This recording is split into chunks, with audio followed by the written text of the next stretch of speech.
Muy buenas amigos míos. En realidad se me hace difícil hacer el tiempo para sentarme aquí y compartir mis ideas con ustedes.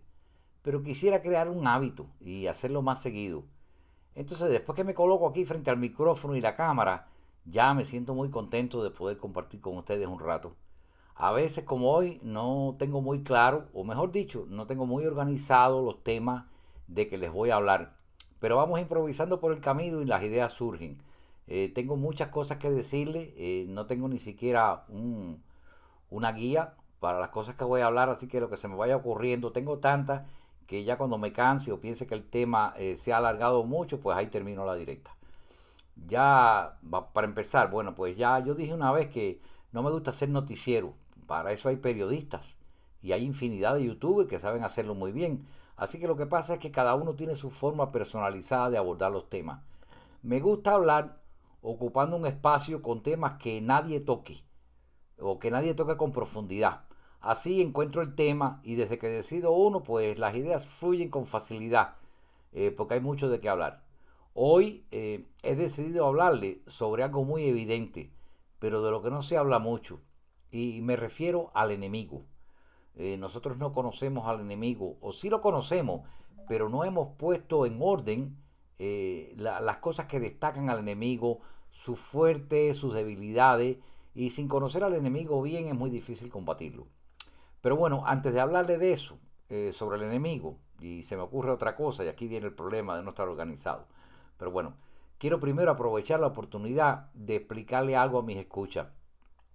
Y esto es con referencia a mi pasada directa, donde les pedí a todos que tuvieran más calma y no fueran tan crueles en sus críticas a los cubanos que aún soportan el catrismo. Muchos me hablaron en los comentarios de lo irritados que estaban con la falta de acción del pueblo cubano.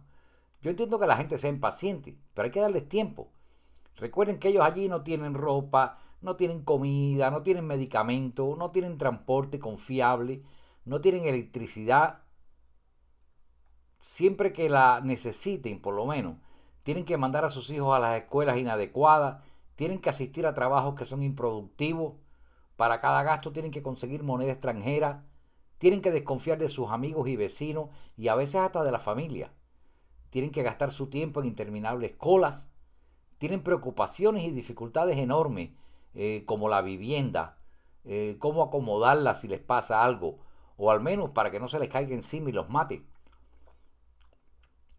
El que es dueño de animales, pues no tiene alimentos que darle. El que tiene un vehículo, cualquiera, cualquier vehículo, una bicicleta, una moto, un auto, no tiene repuesto o no tiene combustible para moverse. El ciudadano cubano normal le debe favores por todas partes a todo el mundo. Para poder terminar su día necesita ayuda. Tiene jefes hostiles que los obligan a violar la moral de cada día, cumpliendo con obligaciones políticas y muchas veces también robando para subsistir. No tienen la comodidad de mantener la higiene personal a causa de la escasez de productos que hay, a falta de agua y a falta de electricidad. Se tienen que preocupar de que sus hijos reciban educación, no entrenamiento político, de que luego van a formar parte del servicio militar, que pone su vida en manos del castrismo, de que la escasez los haga salir a buscar lo que el padre o la madre no puede proveer y terminan vendiendo su cuerpo a cualquier edad, de que repitan en las calles algo que oyeron en la casa y terminen en la cárcel entre abusos y tortura. Y así puedo seguir con una lista sin fin. Nosotros aquí afuera nos basta con un problema, un solo problema de esto y ya el día se nos dañó. Lo que yo pedía en la directa anterior que hice era que trataran de no ser tan crueles cuando tildan de cobardes a los cubanos. Esos cubanos que tienen que sopesar cada paso que dan para poder sobrevivir y que según mi opinión la dificultad mayor que tienen para hacer algo contra el gobierno es ponerse de acuerdo entre ellos. Eso es una dificultad tremenda. Tienen que hacer algo juntos y eso se les hace difícil. Y lograrlo hacer al mismo tiempo es más difícil aún. Hay gente que me dirá, pero si eso es todo, ¿por qué no se ponen de acuerdo ya? Bueno, yo les contesto, nosotros aquí en el extranjero no tenemos ninguno de los problemas que ellos tienen y tampoco logramos ponernos de acuerdo aquí.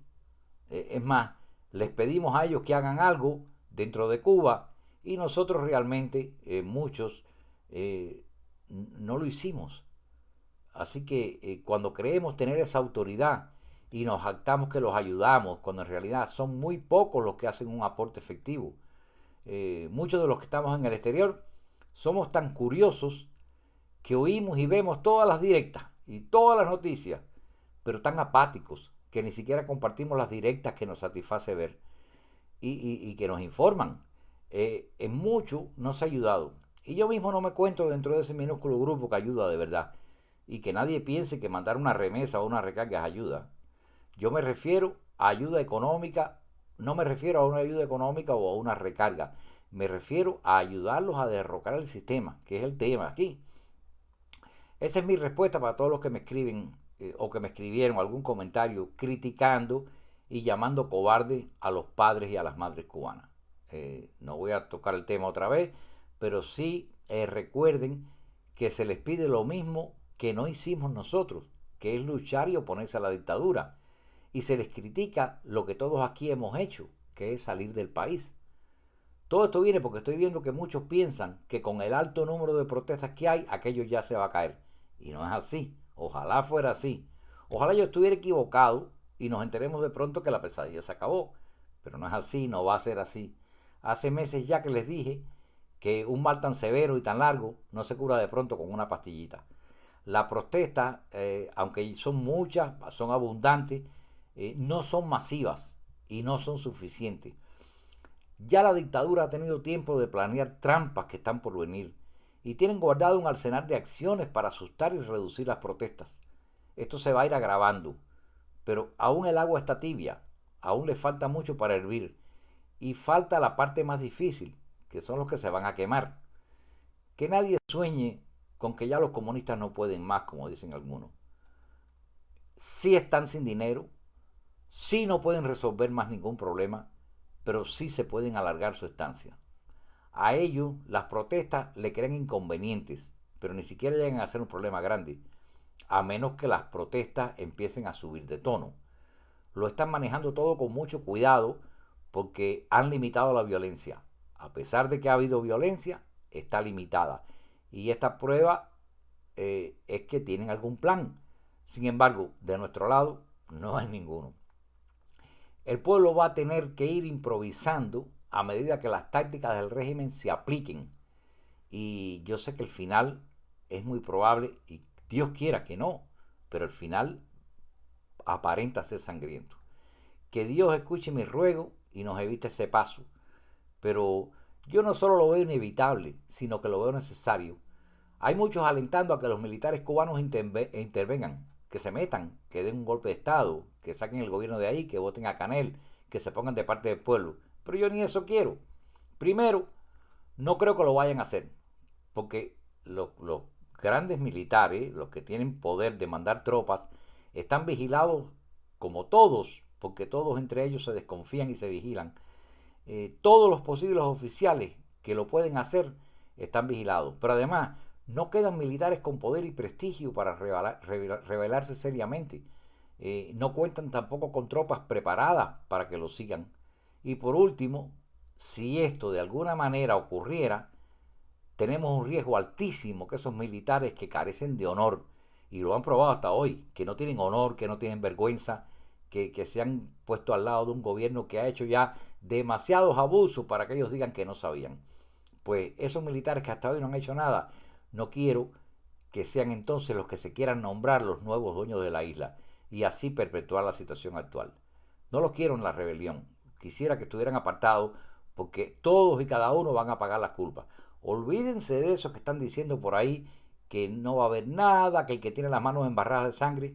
No, señores, no hay que embarrarse las manos de sangre para ser un criminal.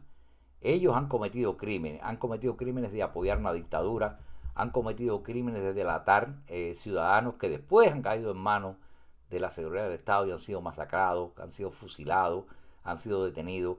Ellos son los que se encargan de guardar y de reservar la seguridad del país.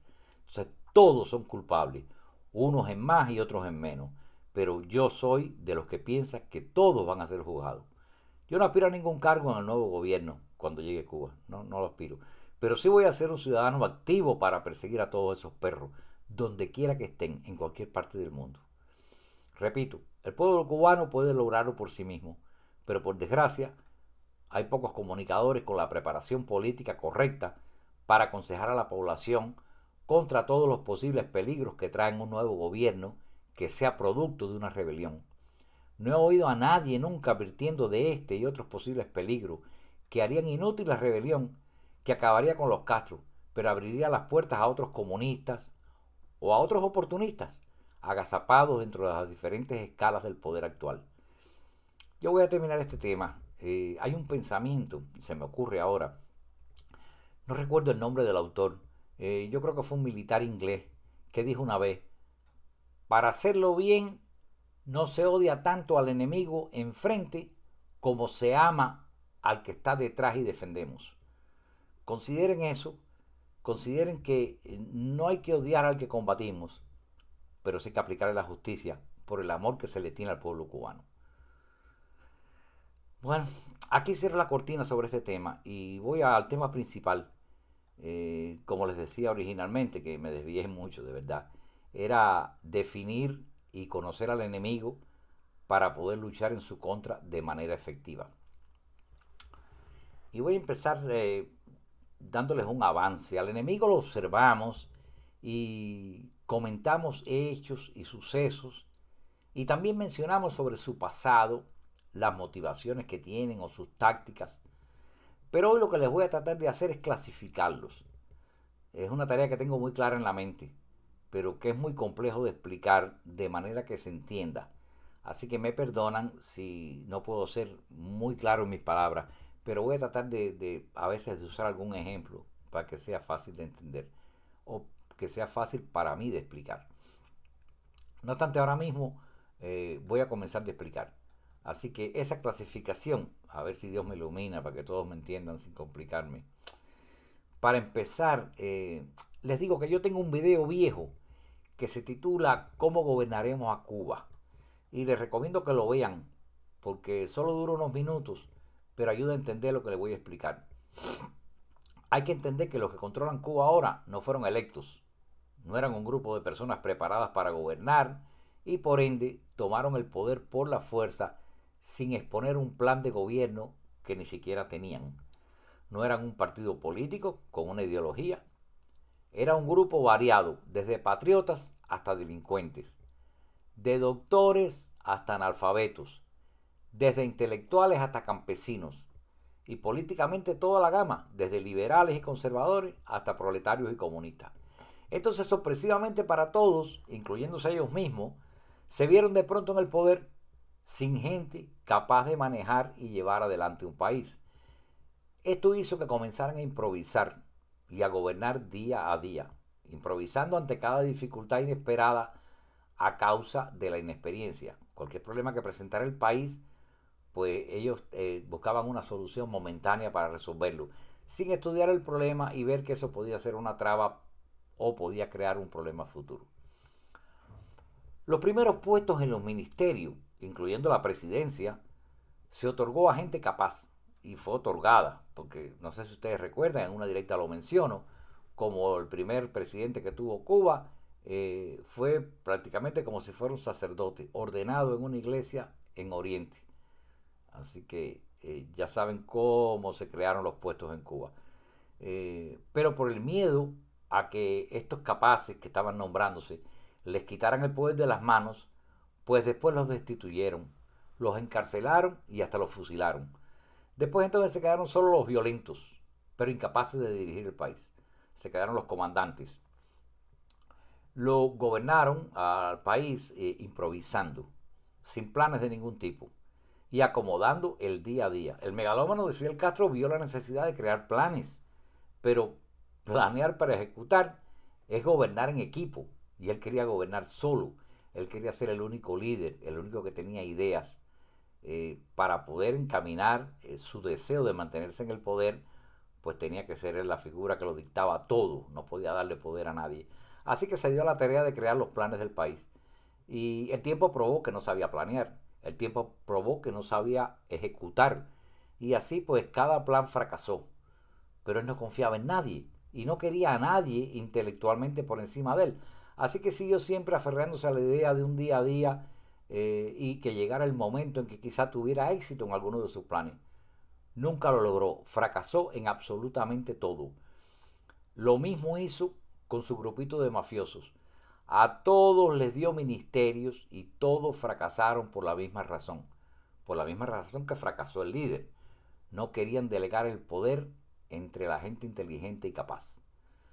El Partido Comunista de la vieja guardia se le encaró a Castro a causa de la mala administración. Efectivamente, esa fue la razón. El Partido Comunista, lo que se llamó la vieja guardia, se puso de frente con Castro porque había mala administración y así lo dijeron por escrito.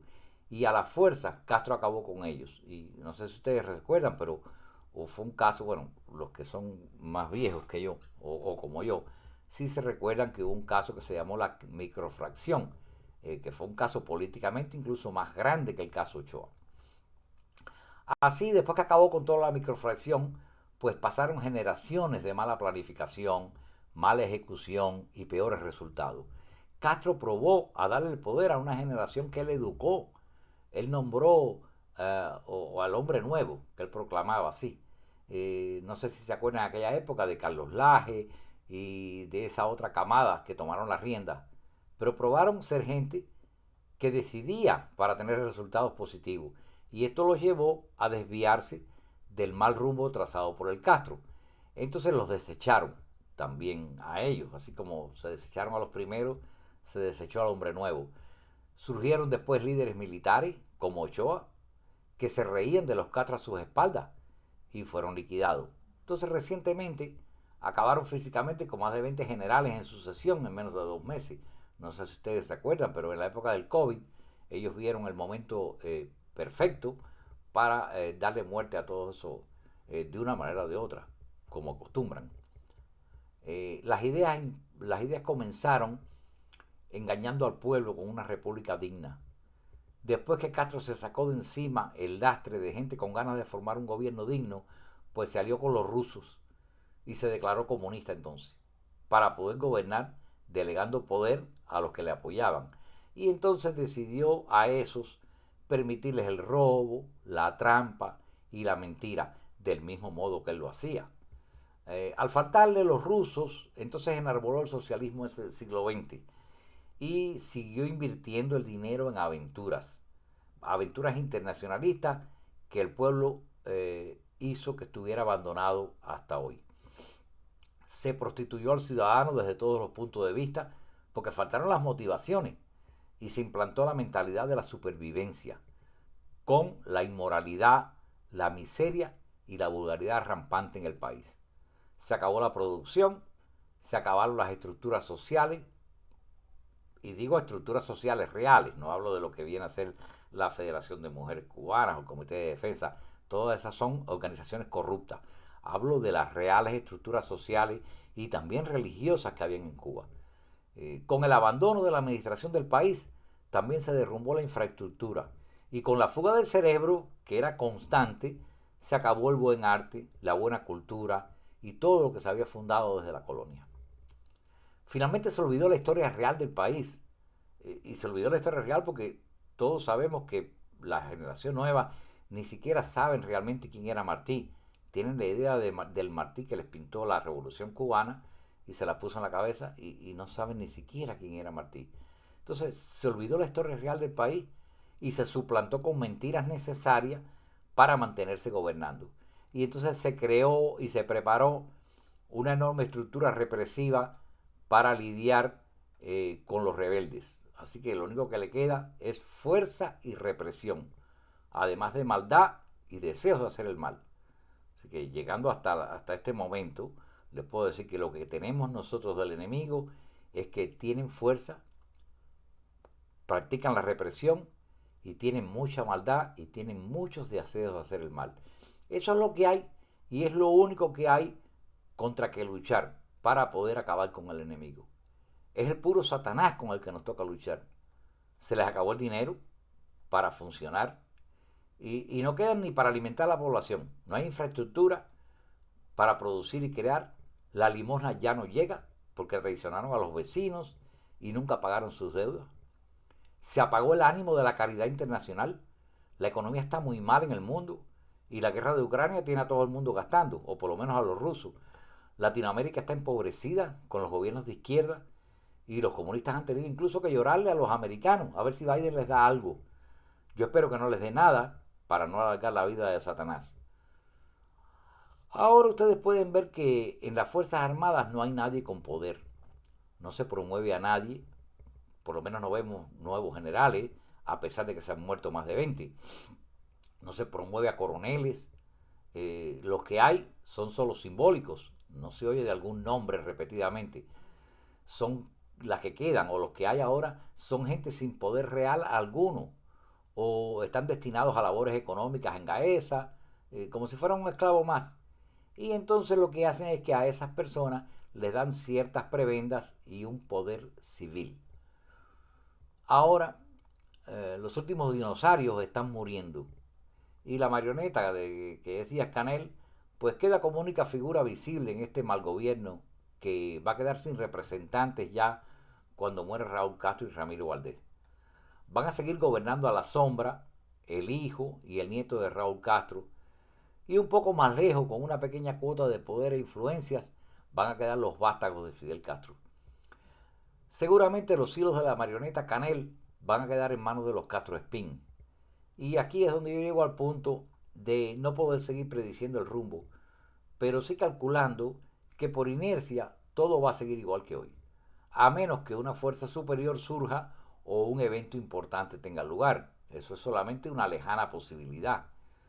Lo que queda visible y claro es el camino, que el cubano no se desanime, a pesar de lo duro que se le pongan las cosas, y que persista, tal como lo está haciendo ahora, hasta sacudirse el demonio que está cargando en sus espaldas.